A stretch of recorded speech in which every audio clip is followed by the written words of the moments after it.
And welcome back to Hannity's America. In his first interview since returning from the Middle East, I recently spoke one-on-one with Senator Joe Lieberman about the current state of affairs in Iraq and who he plans on endorsing for the White House in 2008. Take a listen. All right, and joining us now on Hannity's America, Senator Joe Lieberman. Senator, welcome back to the program. Good to see you, my friend.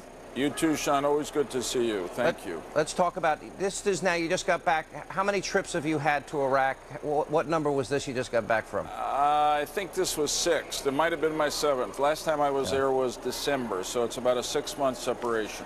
Senator, what does it mean to you, when you go over there every time, you come back and talk about the progress, and then, you have people in your party like Senator Clinton voted to send these guys there, then they vote to cut off funding.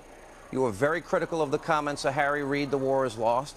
Right. What does that mean to you in terms of your relationship with your own party? Well, it's this is nothing new. I mean, I feel like my perception of the threat of Islamist extremist terrorism and the relevance of what's happening in Iraq to the larger war we're fighting against the people who attacked us is so different from most Democrats that I don't get it. And look, this last trip, Sean, just last week, the relationship between what a lot of people here in Washington are saying about the war in Iraq and what's actually happening on the ground in Iraq is purely coincidental. In other words, there's not much connection from the words of the critics to what's happening over there. But we're in the middle of this election season. You know it all too well. You just came off a pretty tough election yourself here. As you watch these debates, as you listen to these candidates, as I listen to you here, I hear Joe Lieberman more in line with the Republican Party on the defining issue of our time. And that raises the question, and this is not in disagreement. All the Democratic candidates want out of Iraq. Yep. Could you see yourself supporting any of the major Republican candidates?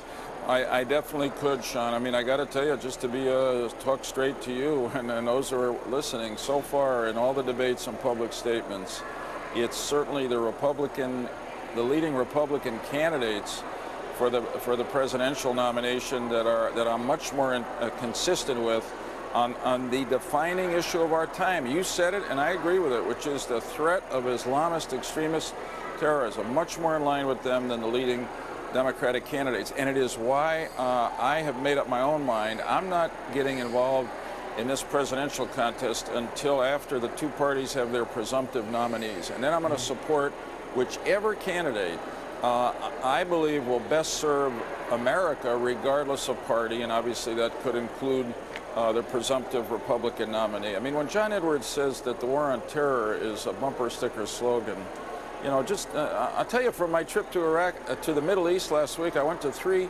of our Arab allied nations and Israel.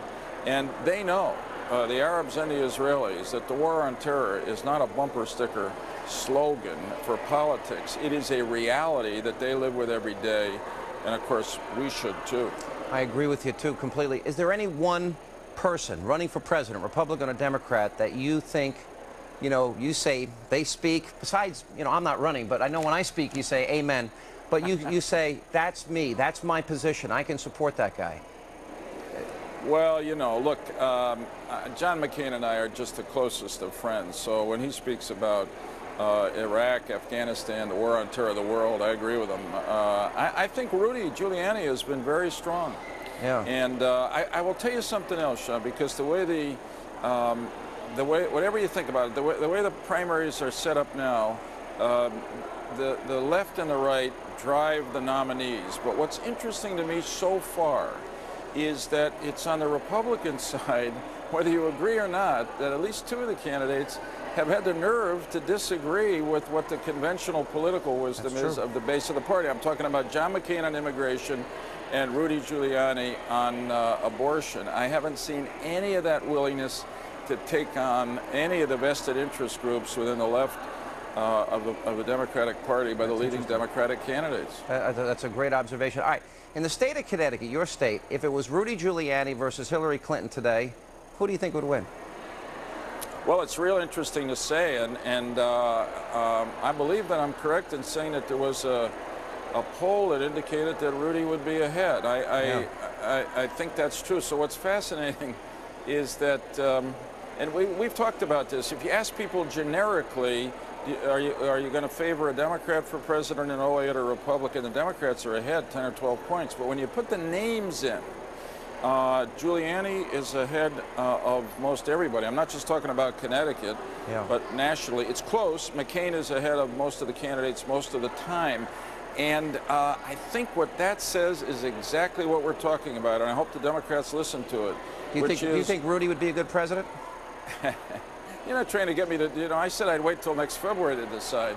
Yeah, you know, from what I know of him, I think he would be, and obviously I think there's some others that would be too. So it's too early to make a decision. But this is important for our future, to say the obvious, and it's why I'm going to do this like an independent, and like I hope a lot of Democrats and Republicans will, which is to go for the person I think will do the best for America, not who wears a party label that I happen to wear. Senator, appreciate you being with us. Thank you for being with us. Thank you.